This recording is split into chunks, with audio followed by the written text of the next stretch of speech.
লাগিব মানুহে উদ্ধাৰ কৰিছে মোৰ ছোৱালী নহলে মোৰ ছোৱালী গলাতে বেমাৰ দিছে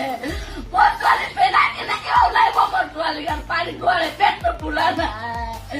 মোৰ ৰক্তটা কৈ আছে বোলে এই মানুহজন নাই আৰু নাই বাৰে বাৰে কৈ আছে হাঁহি আছে যেতিয়া পুলিচ আহিছে এতিয়া তাই অফিচত গুচি গল আৰু চুপচাপ তাতে বহি আছে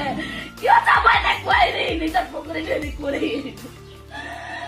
মোক ন্যায় লাগিব আৰু লাগিবই কি কৰে পুলিচ মই নাজানো কিন্তু মোক ন্যায় লাগিব মোৰ ছোৱালী নাটৰি আনি দিব লাগিব কিমান প্ৰেমত আছিল আমি চাৰি পৰিয়াল মোৰ দুটা ল'ৰা ছোৱালী আৰু দুটা মা বাবা আমি মোৰ ছোৱালী একো কাৰণে কৰা নাছিলো মই চব বিলাটি আছিলো আৰু 2 বছৰৰ পৰা মোৰ ছোৱালীজনীৰ মেট্ৰিক দিলাম